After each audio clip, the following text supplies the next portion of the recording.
Hello and welcome to Med Evidence Articles, where we encourage community research and education with weekly articles. I'm your host, Benton Loeyball, and this week we are talking about Avoidant Restrictive Food Intake Disorder. Diving into the psychology of picky eating may reveal ARFID. Amity Island, 1975. A week before July 4th, a series of shark attacks had ripple effects across the nation. As a direct result, fear of shark attacks and shark cullings rose precipitously. This created a fear of sharks that continues mostly unabated to this day. Steven Spielberg's masterpiece, Jaws, and the subsequent heightened fear of shark attacks have created a situation where most people are illogically afraid of sharks, and some are so afraid they refuse to enter the water at all. I personally love swimming, surfing, and snorkeling. Yet even with decades spent underwater, I still get my hackles up when I see a shark close by. This is in spite of the overwhelming evidence that unprovoked shark attacks are astronomically rare. Despite more than 2 billion visits to beaches in the United States in 2025, there were only 25 confirmed shark bites and 1 death. To give some perspective, if you live 5 miles from the beach, you are over 100 times more likely to die on the drive to the beach than from a shark attack. Our collective fear of sharks is, ultimately, irrational. But that doesn't make it any less real. Another irrational but very real problem driven by fear is Avoidant Restrictive Food Intake Disorder.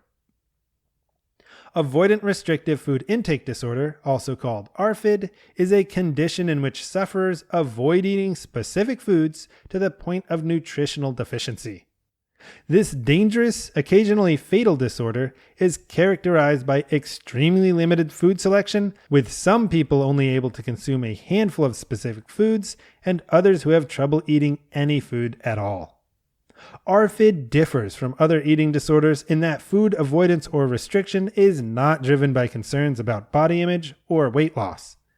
It is unknown how many people suffer from ARFID, with prevalence estimates ranging from 1 to 15%, though it seems more common in children.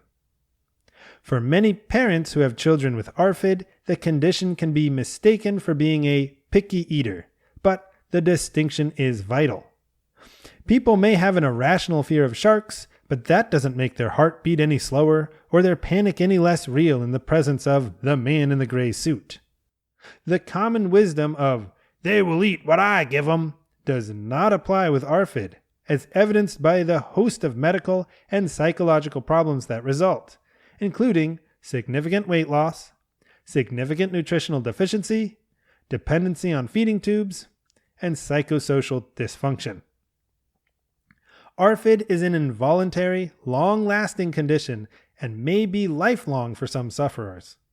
It interacts with other medical and psychological conditions to present with an array of signs and symptoms, including weight loss, malnutrition, which can lead to heart problems, electrolyte imbalance, vitamin deficiency, and muscle weakness, stomach cramps, menstrual problems, dizziness and fainting, constant feeling of cold, dry skin and nails, changes to hair, poor wound healing, immune system changes, and problems with concentration and sleep. Although great white sharks receive the most media attention, they are just one of many shark species that prowl the seas. Similarly, ARFID presents in 3 main types: sensory sensitivity, fear of aversive consequences, and lack of appetite or interest in eating. Sensory sensitivity is an aversion to certain tastes, textures, or smells that makes the experience of eating most food difficult or even unbearable. Sensory sensitivity is thought to develop from abnormalities in taste perception, including oversensitivity and altered perception of bitter and sweet flavors. A fear of aversive consequences is the avoidance of food because of increased activity of the gut defense system that spurs extra fear response, usually after some kind of trauma related to food like choking or throwing up. A lack of appetite or interest in eating occurs when there's a problem with how the brain interprets appetite. These 3 types swim together and most ARFID sufferers have a combination of them in varying amounts. ARFID seems to run in families and develop in childhood. Research has found that ARFID has several possible underlying causes, including gastrointestinal issues, abnormal brain structure, and a maladaptive gut microbiome. These factors can increase the likelihood of ARFID. However, one complicating factor seems to be that food restriction does not provide relief. For example, a maladaptive gut microbiome might have fewer bacterial species than normal, which can cause pain after eating certain foods. But restricting the types of food eaten could allow those few species to further specialize, creating a hard-to-break feedback loop. These underlying causes then interact with the brain to create a back-and-forth chatter that reinforces the negative aspects of ARFID by affecting things like disgust, mood, food reward sensation, our senses, food and energy balance, fear, and thinking about food. Unfortunately, on the off chance you get eaten by a shark, there's not much doctors can do. Similarly, there are only a few treatments and even fewer randomized controlled trials for ARFID. The goal of treatment is typically to increase body weight, reduce malnutrition, and increase the variety of foods eaten.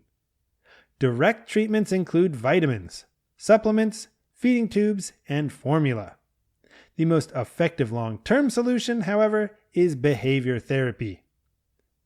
Different types of behavior therapy include ARFID-specific cognitive behavior therapy that addresses the specific presentation, family-supported therapy, which includes family members, systemic desensitization, where new foods are introduced through play, operant conditioning, a reward-based therapy, oral motor skill development, sensory play, and supportive parenting for anxious childhood emotions, or SPACE ARFID, which is designed to change parental behavior without directly involving a suffering child. This 4th of July, while some of us are enjoying the beach, ice cream, and watermelon, others will be stuck, afraid of sharks, and unable to enjoy many parts of the holiday. In the past 50 years, there have been amazing strides in our understanding of sharks and huge conservation efforts. Swimming forward, if we can design and run randomized clinical trials for ARFID, we may be able to take a bite out of this debilitating disorder. Thanks for joining us on this week's episode of MedEvidence Articles. If you'd like to know more, all of our sources are linked in the podcast description. You can also visit our website at medevidence.com and check out the MedEvidence podcast for discussions between physicians and subject matter experts. MedEvidence provides evidence-based information that empowers individuals to make informed health decisions. The organization stands apart in the presentation of unbiased clinical research in clear, accessible formats guided by medical experts. MedEvidence provides education for patients and healthcare professionals with a focus on research as a care option. Note that information provided in this podcast is for general educational, scientific, and informational purposes only and is not intended as and should not be treated as medical or other professional advice for any particular individual or individuals. If you are experiencing any medical issue or have any medical concerns, you should consult with a doctor or other medical professional. My name is Benton, and we'll catch you next week.